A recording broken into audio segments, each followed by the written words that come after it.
नमस्कार। प्रादेशिक समाचार के साथ मैं गुरु स्वरूप मिश्रा। पहले मुख्य समाचार।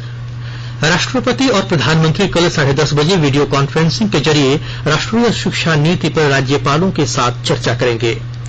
राज्य में पिछले 24 घंटे के दौरान कोरोना संक्रमितों की कुल संख्या 48,043 हुई, जबकि कोरोना से स्वस्थ होने वालों की दर 68% से अधिक हुई। राजधानी रांची में कोरोना संक्रमण का आंकड़ा 10,000 से पार। उपायुक्त ने संक्रमितों के लिए 5,000 अतिरिक्त बेड की व्यवस्था करने का दिया निर्देश। और एनडीए और सीडीएस की परीक्षा आज राजधानी रांची के 47 केंद्रों पर हो रही है। अब समाचार विस्तार से। राष्ट्रपति रामनाथ कोविंद और प्रधानमंत्री नरेंद्र मोदी कल सुबह 10:30 बजे वीडियो कॉन्फ्रेंसिंग के जरिए राष्ट्रीय शिक्षा नीति पर राज्यपालों के सम्मेलन के उद्घाटन सत्र को संबोधित करेंगे। शिक्षा मंत्रालय से आयोजित सम्मेलन का विषय है उच्च शिक्षा में परिवर्तन में राष्ट्रीय शिक्षा नीति 2020 की भूमिका। पूर्व शिक्षा नीति 1986 के 34 वर्ष बाद राष्ट्रीय शिक्षा नीति 2020 की घोषणा की गई है। इसके माध्यम से स्कूली और उच्च शिक्षा स्तर पर बड़े सुधारों का लक्ष्य है। नई शिक्षा नीति का उद्देश्य देश को सक्रिय और समावेशी ज्ञान का केंद्र बनाना है। इसका लक्ष्य एक ऐसी शिक्षा प्रणाली लागू करना है जो भारत को वैश्विक महाशक्ति बनाने में महत्वपूर्ण योगदान दे सके। एनईपी के जरिए देश की शिक्षा प्रणाली में आदर्श बदलाव लाया जाएगा। वहीं देश भर में इसके विभिन्न पहलुओं पर कई वेबिनार, वर्चुअल कॉन्फ्रेंस और कॉन्क्लेव भी आयोजित किए जा रहे हैं। राज्यपाल सम्मेलन में सभी राज्यों के शिक्षा मंत्री, विश्वविद्यालयों के कुलपति और अन्य वरिष्ठ अधिकारी भाग लेंगे।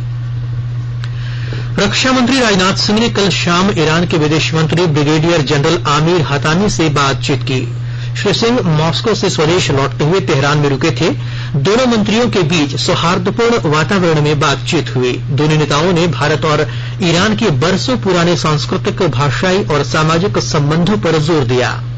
उन्होंने द्विपक्षीय सहयोग को आगे ले जाने के तरीकों पर बातचीत की और अफगानिस्तान में शांति और स्थिरता सहित क्षेत्रीय सुरक्षा के मुद्दों पर भी विचारों का आदान प्रदान किया। राज्य में पिछले 24 घंटे के दौरान कोरोना संक्रमितों की कुल संख्या 48,043 हो गई है। इनमें 1,754 संक्रमितों के नए मामले सामने आए हैं।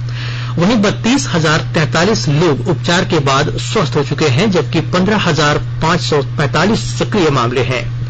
वहीं अब तक 455 लोगों की मौत कोरोना संक्रमण से हो चुकी है। राज्य में फिलहाल कोरोना से स्वस्थ होने वालों की दर 68.93% हो गई है।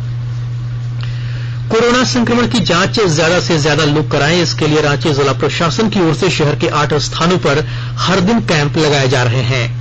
आज भी कैंप लगाए गए हैं, जहां लोग कोरोना जांच के लिए सैंपल जमा करा रहे हैं। कल 798 सैंपल जमा हुए, जिसमें 100 लोगों की रिपोर्ट पॉजिटिव आई। सबसे ज्यादा 189 सैंपल जिला स्कूल और सबसे कम 16 सैंपल बरियातू में लिए गए थे। वहीं कल आरटीपीसीआर टेस्ट के लिए 25 लोगों के सैंपल जमा हुए हैं। इनकी रिपोर्ट 2-3 दिन में आएगी। शहीद चौक स्थित जिला स्कूल परिसर में कोरोना टेस्ट के लिए लोग लाइन में लगे हैं। आज जिला school, crown public school Ratu, Doranda college Doranda, Ram Lakhan Singh college Kokar, Tarun Vikas middle school Chutia, government school Bariatu, Jagannath club Dhurwa एवं स्वागत बैंकेट हॉल हरमो में कोरोना जांच की जा रही है। केंद्र सरकार ने कहा है कि देश में कोरोना के मरीजों के ठीक होने की दर 77.23% हो गई है। स्वास्थ्य मंत्रालय ने कहा है कि ठीक होने वालों की संख्या 31 लाख से अधिक हो गई है। स्वस्थ होने वाले लोगों की संख्या में लगातार वृद्धि से देश में कोरोना के मामलों में कमी आई है और अब यह कुल मामलों का 21.04% हो गई है। इस समय भारत में मृत्यु दर 1.73% है, जो विश्व में सबसे कम है। सभी राज्यों और केंद्र शासित प्रदेशों की बिजनेस रिफॉर्म एक्शन प्लान 2019 की रैंकिंग में झारखंड को 5वां स्थान मिला है। इस सूची में आंध्र प्रदेश शीर्ष स्थान पर, उत्तर प्रदेश दूसरे और तेलंगाना तीसरे स्थान पर है। झारखंड इस सूची में उत्तर पूर्व राज्यों की श्रेणी में खनिज संपदाओं से संपन्न अकेला राज्य है। यह रैंकिंग केंद्र सरकार ने विश्व बैंक की मदद से शुरू की है। इसमें राज्य सरकारों की तरफ से कंस्ट्रक्शन परमिट, श्रम कानून, पर्यावरण संबंधी पंजीयन, सूचना और भूमि की उपलब्धता और सिंगल विंडो को मानक बनाया गया है। वाणिज्य और उद्योग मंत्रालय ने कल एक समारोह में ईज ऑफ डूइंग बिजनेस, कारोबारी सुगमता के संदर्भ में राज्यों और केंद्र शासित प्रदेशों की वरीयता सूची जारी की। इस अवसर पर केंद्रीय वाणिज्य और उद्योग मंत्री पीयूष गोयल ने कहा कि केंद्र सरकार सहयोगात्मक और प्रतिस्पर्धात्मक संघवाद को बढ़ावा देने के लिए प्रतिबद्ध है। उन्होंने कहा कि भारत पिछले 2 वर्षों से कारोबारी सुगमता के मानकों में सुधार करने वाले 10 शीर्ष देशों में शामिल है। उन्होंने जोर देकर कहा कि भारत मजबूत वैश्विक आपूर्ति श्रृंखला बनाने में समान विचार वाले देशों के साथ मिलकर काम करेगा। जम्मू कश्मीर में माता वैष्णो की देवी यात्रा सुचारू रूप से चल रही है। इसे देखते हुए केंद्र शासित प्रदेश के बाहर से यात्रियों का प्रतिदिन का कोटा बढ़ाकर 500 कर दिया गया है। श्री माता वैष्णो देवी श्राइन बोर्ड के मुख्य कार्यकारी अधिकारी रमेश कुमार ने कहा है कि श्रद्धालुओं ने श्रद्धा सुमन विशेष पूजा के लिए ऑनलाइन बुकिंग करानी शुरू कर दी है और सभी निर्धारित मानक संचालन प्रक्रिया का पालन करते हुए यात्रियों के ठहरने की व्यवस्था भी आरंभ कर दी गई है। यात्रियों की सुविधा और आराम के लिए बैटरी चालित वाहन, यात्री रोपवे और हेलीकॉप्टर सेवाएं सुरक्षित दूरी तथा अन्य एहतियाती उपायों का पालन करते हुए सुचारू रूप से चल रहे हैं। इसके अलावा ताराकोटा मार्ग और साझी छत पर प्रसाद केंद्र में तीर्थयात्रियों के लिए मुफ्त लंगर चल रहा है। यात्रा पंजीकरण केंद्रों पर लोगों के जमावड़े से बचने के लिए ऑनलाइन पंजीकरण की अनुमति दी गई है। माता वैष्णो देवी की पवित्र गुफा की यात्रा 16 अगस्त से शुरू हुई है। आकाशवाणी के ताजा तरीन समाचारों के लिए आप हमारी वेबसाइट newsonair.com पर लॉग ऑन कर सकते हैं। ताजा समाचार ट्विटर @AIR न्यूज अलर्ट्स और Facebook page all India radio news पर भी उपलब्ध है। आप प्रादेशिक समाचार एकांश के Twitter account @AIR news _Ranchi के अलावा Facebook page AIR news Ranchi के अलावा YouTube channel regional news unit Ranchi पर भी हमारे बुलेटिन सुन सकते हैं। प्रादेशिक समाचार आप आकाशवाणी रांची से सुन रहे हैं। रांची जिले के उपायुक्त छवि रंजन ने कोरोना के मरीजों की संख्या में लगातार वृद्धि को देखते हुए समीक्षा बैठक की। बैठक में कोरोना संक्रमित मरीजों के लिए बेड की संख्या बढ़ाने को लेकर विस्तृत चर्चा की गई। उपायुक्त ने जिले के संबंधित पदाधिकारियों को 5000 बेड की तैयारी करने का निर्देश दिया है। फिलहाल सरकारी और निजी अस्पतालों को मिलाकर 2240 बेड की व्यवस्था है। उपायुक्त ने सिविल सर्जन को 1000 मेडिसिन किट तैयार करने का भी निर्देश दिया है ताकि होम आइसोलेशन में रह रहे मरीजों को किट दिए जा सकें। आज संघ लोक सेवा आयोग द्वारा राष्ट्रीय रक्षा अकादमी और नौसेना अकादमी परीक्षा राजधानी रांची के 47 केंद्रों में हो रही है। परीक्षा में 20,047 परीक्षार्थी शामिल हो रहे हैं। 2 पालियों में हो रही यह परीक्षा सुबह 10 बजे से 12:30 बजे तक और दोपहर 2 बजे से 4:30 बजे तक होगी। मनरेगा मजदूरों के खाते को आधार से जोड़ने के निर्देश के बाद गिरिडीह जिले में मजदूरों के लिए शिविर लगाया गया है। विस्तृत ब्यौरा दे रहे हैं हमारे गिरिडीह संवाददाता। राज्य के मुख्य सचिव सुखदेव सिंह के आदेश पर गिरिडीह में मनरेगा अंतर्गत मजदूरों के खाता एवं आधार में सुधार, रिजेक्टेड ट्रांजैक्शन एवं अकाउंट वैलिडेशन के लिए प्रखंड स्तर पर 4 दिवसीय कैंप का आयोजन किया जा रहा है। गिरिडीह के डीडीसी शशिभूषण मेहरा ने बताया कि 4 सितंबर से लेकर 7 सितंबर तक जिले के सभी 13 प्रखंडों में अलग अलग तिथियों में कैंप आयोजित की गई है। सभी प्रखंडों के लिए परीक्षक की तैनाती की गई है। संबंधित बैंकों की भूमिका भी तय की गई है। रमेश प्रभाकर, आकाशवाणी समाचार, गिरिडीह। बोकारो पुलिस ने रांची से कल अंतर्राज्यीय कोढ़ा गैंग के 4 सदस्यों को गिरफ्तार किया है। इनके पास से 2 बाइक और 1.5 लाख रुपए भी बरामद किए गए हैं। कोढ़ा गैंग ने बोकारो के अलग अलग क्षेत्रों में लूट की कई घटनाओं को अंजाम दिया है। पुलिस उपाधीक्षक ज्ञान रंजन ने मीडिया को बताया कि कोढ़ा गैंग ने 2 सितंबर को बैंक से पैसे निकालकर ले जा रहे एक व्यवसायी से 1 लाख रुपए लूट लिए थे। कोढ़ा गैंग के गिरफ्तार सभी 4 सदस्य बिहार के हैं जो 11 मामलों में आरोपी हैं। स्वास्थ्य और परिवार कल्याण मंत्रालय ने लोगों को सलाह दी है कि वे नोवल कोरोना वायरस से अपने को सुरक्षित रखने के लिए सभी बुनियादी एहतियाती उपायों का पालन करें और सामाजिक दूरी बनाए रखें। एक रिपोर्ट। सरकार ने कहा है कि आवश्यक वस्तुओं की पर्याप्त आपूर्ति जारी है और लोगों को चिंता करने की कोई जरूरत नहीं है।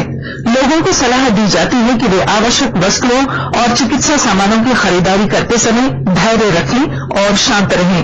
आवश्यक वस्तुओं को खरीदने के लिए बार बार बाहर निकलने से बचें। साथ ही लोगों से हाथ मिलाने और गले लगने से भी बचना चाहिए। बाजार, मेडिकल स्टोर और अस्पतालों में लोग कम से कम 1 मीटर की दूरी बनाए रखें। घर पर गैर जरूरी सामाजिक समारोह से बचा जाना चाहिए और घर पर मेहमानों को नहीं बुलाना चाहिए। लोगों को अपनी आंख, नाक और मुंह छूने से बचना चाहिए और लगातार हाथ साफ करते रहना चाहिए। हाथ को दोनों तरफ से कम 20 सेकंड तक रगड़कर धोना चाहिए। यदि कोई व्यक्ति खांसी या बुखार से पीड़ित है तो वह दूसरों के संपर्क में आने से बचे और डॉक्टर से तुरंत परामर्श ले। स्वास्थ्य मंत्रालय ने कोरोना वायरस के बारे में जानकारी के लिए एक टोल फ्री नंबर 1075 जारी किया है।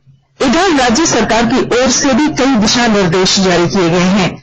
इस सिलसिले में सरकार ने हेल्पलाइन नंबर 181 जारी किया है। सरकार ने कहा है कि कोरोना वायरस से संदिग्ध तौर पर संक्रमित कोई व्यक्ति पाया जाता है तो इसकी सूचना 0651 जो रांची का कोड है और टेलीफोन नंबर 2261-000 तथा 2261-002 के अलावा फैक्स नंबर 2261-856 और मोबाइल नंबर 9955837428 पर दी जा सकती है। आकाशवाणी रांची भी आपसे अपील करता है कि कोविड-19 के संक्रमण से बचने और अन्य लोगों को सुरक्षित रखने के लिए कृपया घर पर ही रहें और सरकारी दिशा निर्देशों का पालन करें।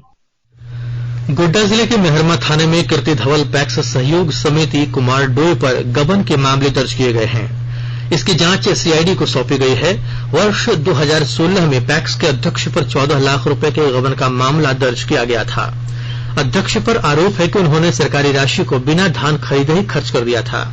जब राशि सरेंडर करने का आदेश आया तो समिति ने हाथ खड़े कर दिए। हाईकोर्ट के निर्देश पर सीआईडी को गोड्डा में जांच का जिम्मा दिया गया है। पूरे गोड्डा जिले में 15 पैक्स संचालकों पर मुकदमा किया गया है। ये मामले विभिन्न वर्षों में धान अधिप्राप्ति को लेकर हैं। स्वामी विवेकानंद निःशक्त स्वावलंबन प्रोत्साहन योजना के जिन लाभुकों ने राष्ट्रीय सामाजिक सहायता कार्यक्रम फॉर्म NSAP जमा नहीं किया है वे फॉर्म 15 दिनों के अंदर आंगनबाड़ी केंद्र या बाल विकास परियोजना कार्यालय में जमा कर सकते हैं ताकि उन्हें पेंशन राशि का भुगतान किया जा सके। खूंटी जिले के कई इलाकों में अवैध उत्खनन का कार्य जारी है। अवैध उत्खनन के खिलाफ वन विभाग ने कार्रवाई करते हुए पत्थर लदे 2 ट्रैक्टरों को जब्त किया। वहीं एक व्यक्ति को गिरफ्तार भी किया है, जबकि अंधेरा का फायदा उठाकर चालक फरार हो गया। यह कार्रवाई खूंटी थाना क्षेत्र के बेलांगे इलाके में की गई। इसकी जानकारी देते हुए वनपाल ने बताया कि मंदरू टोला के नेहरू गंजू और मनोज गोप अवैध उत्खनन के कार्य में पूर्व से ही सक्रिय हैं। 15 दिन पूर्व ही अवैध उत्खनन मामले में कार्रवाई करते हुए सीजर काटा गया था। शिक्षक दिवस के मौके पर कल राजधानी रांची में विभिन्न खेलों से जुड़े खिलाड़ियों ने अपने अपने गुरुओं को सम्मान देकर आभार प्रकट किया। यह कार्यक्रम रांची जिला ताइक्वांडो संघ की ओर से एसबी पब्लिक स्कूल धुरवा में आयोजित किया गया था। मोरहाबादी स्थित हॉकी स्टेडियम में भी प्रशिक्षु पहलवानों ने अपने प्रशिक्षकों को सम्मानित कर शिक्षक दिवस मनाया। इसके अलावा ईमा के कराटेकारों ने अपने सीनियर को और हरमू के सीनेट क्लब में खिलाड़ियों ने रांची यूनिवर्सिटी के पूर्व कोचों को सम्मानित किया। राज्य में कल से 9 सितंबर के बीच विभिन्न जगहों पर छिटपुट बारिश हो सकती है। मौसम विभाग के अनुसार इस माह के अंत तक सामान्य स्थिति बनी रहेगी। यह स्थिति निम्न दबाव के कारण हो रही है और मानसून में बारिश के कारण हवा का बहाव रुक रुक कर हो रहा है। अंत में मुख्य समाचार एक बार फिर। राष्ट्रपति और प्रधानमंत्री कल 10:30 बजे वीडियो कॉन्फ्रेंसिंग के जरिए राष्ट्रीय शिक्षा नीति पर राज्यपालों के साथ चर्चा करेंगे।